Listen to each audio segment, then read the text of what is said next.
So there'll be plenty of drama to unfold today, not just to win Australia's biggest motor race, but to be still in contention to win the championship.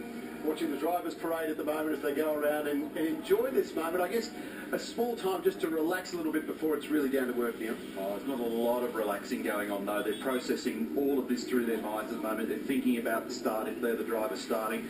They're thinking about moves to the first corner and then the first lap. And what tends to happen here is you go through 101 scenarios and the one that plays out is the 102nd. So that was the one that you didn't rehearse. We're looking at Craig Lowndes, Red Bull Racing Australia, Holden Commodore. He'll be driving with Stephen Richards, one of the most experienced combinations in the field. And a big story because after the disaster yesterday where Warren Luff in the Holden Racing Team Commodore made contact with that Red Bull car, they had to repair it all Saturday afternoon. Craig still qualified 6th, which is a remarkable job by his crew because the back of that car was invisible yesterday afternoon. Now, you guys have been coming here a few years, Scapey. I look around at the crowds, and we've been here a couple of years now, but the crowds and the density of the audience here watching is quite remarkable. A lot of people have come up today. Oh, no doubt, Cograts. I mean, this is a Stop the Nation Day of Australian sport. But what also happens, it's one of the only cauldrons that you can hear the crowd over the car.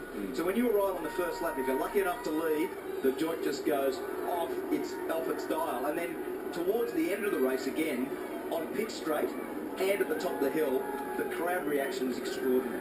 Tell us about the nerves on that first few laps. How hard is it to settle? Well, the hardest part is it's the most difficult start of the year. Because it's such a long straight, the diff ratios are long, and the cars are full of fuel, so they're very heavy. They're very difficult to walk away on the line, so it's the most difficult start of the year by a mile.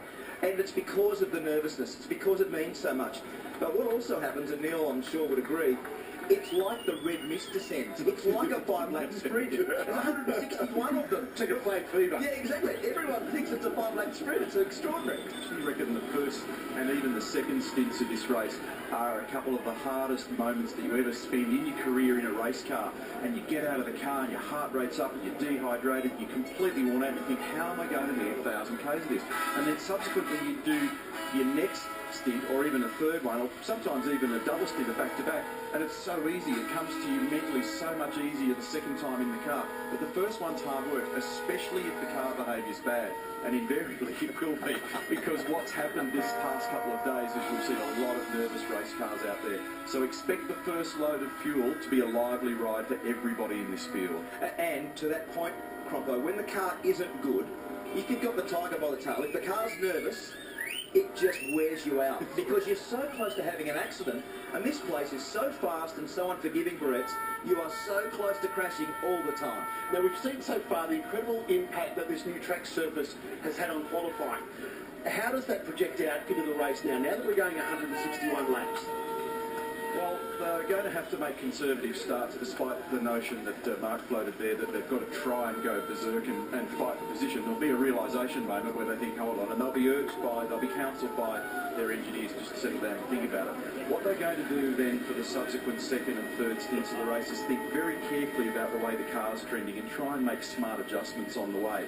What you've got to do here is get into position for the final 2 to 3 stints of the race to make sure that when the track cools out and rubbers up, that you've got a good car to fight with, and that's what they will focus on. So you're going to have to be smart. You'll need to report back to your engineer the sorts of changes you want, little variations in tyre pressure, little variations at the front or the rear of the car with the damping control, and you've really got to play yourself. You've got to stay with the lead guys, but I always describe it as buy a ticket to the last race. You've got to buy yourself a front row seat to the last race of the day, because that's what it will boil down to. The last 4 years, this motor race has been determined by half a second or less. Think about that, 1,000 k's, somewhere between 6 and 6.5 hours of car racing, half a second, so you're going to have to be on your game in the last bit. No doubt, and that last 20 laps, or sometimes it can be 40, because one day this race will be won one stint out from the normal stint. So the last 2 stints of the race, you need to have fresh tyres, car as good as you can have it, brake pedal in good nick, and the right driver on board. But so, guys, who catches your eye today? What do we make of Jamie Whincup coming from the rear of the field? Is he still in contention? No doubt. I mean, no one's ever won it from further back than 19th, which was Peter Brock. But if you tossed a coin now, Brett, I've never seen the event more unpredictable. Serious? I think there's 15 combinations that can win. I did my top 5 last night. I think after the form guide of the week, Mark Winterbottom and Steve Owen are probably the best combination in terms of the way the car looks. How many times did you scratch it out and have another crack? Because I sat there last night scratching my head till about midnight, and in the end I just gave up because it's eeny, meeny, miny, mo. No doubt. You know, really, it's going to be so close. There's certainly great form with the Ford Performance racing cars generally, and the Brad Jones racing cars. The other part of this weekend is a significant air show going on here as well, Barrett. Which I actually quite like. See how it took my eye then? What, there's a car race? Enjoy this because this is the arrival of the Peter Brock Trophy. The Navy Seahawk helicopter is bringing the trophy in. It's about to land just beyond the end of the chase to join us in the final turn on this track, and it will be collected by last year's champion Mark Winterbottom. So a very special moment and a great shot too as the Seahawk makes its way in. Great to have the support of the Australian Defence Forces. They've given us an amazing air show, Neil. As you say, we've had the Hornet in the sky, the Roulettes have been here. Seahawk is helping us out, and it just shows we've got some great assets in our defence force, which is fantastic. Talk to me about Shane Van Gisbergen off pole. Well, what a lap yesterday. Firstly, I mean, I thought through the week that he was a guy in serious trouble. The car's been really nervous. He's had some monster moments. He's hit the fence at the dipper twice. And then in the end, they've been able to settle the car enough. And for him to attack like he did yesterday, that was one of the best laps of his life. That was a really committed 100% risk versus reward lap, and he got away with it. When you see his team boss, Steve Hallam, a man that's worked for McLaren in Formula One, who's worked at Michael Waltrip Racing in NASCAR, who's been a hardcore racer at an admin and engineering level all of his life. Some of the biggest names in Formula One as drivers have been his. When you see him tear up at the end of it, which he did yesterday in our coverage, I thought that was a very special moment. Shane Van Gisbergen is a guy, in Steve Hallam's word, born to race. He did an amazing job yesterday, and if it does rain, there's always the prospect of that at this time of the year here. Watch him go. Remember him at Sydney Motorsport Park, Eastern Creek, earlier in the year when it was wet? It was remarkable. And his co-driver, Jonathan Webb, has been doing a really good job. He's driven very well all week, so you've got to look at those combinations. And the talk of today, Cograts, will be how the co-driver manages the risk.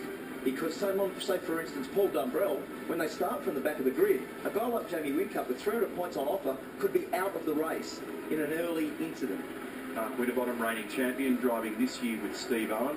He was runner-up in 2010 when you won at Scaping with Craig Lowndes, and he was driving with Jamie Whincup at the time. That's a powerful combination, and double duty this weekend for Steve. He's been doing miles in the Dunlop series as well. Kilometres are important.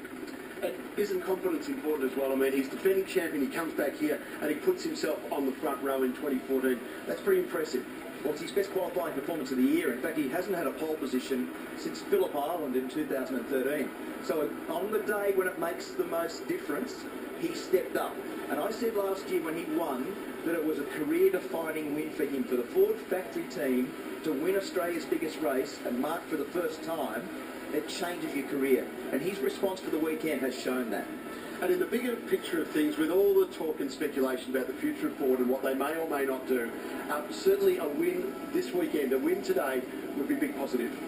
Very much so, because you have to understand that an enormous percentage of the crowd bleed blue. They love the notion of Ford doing well here. There's Jack Perkins, son of Larry Perkins, six-time winner of the race, and Jack, I thought, did a terrific job to earn a spot in the top 10 shootout.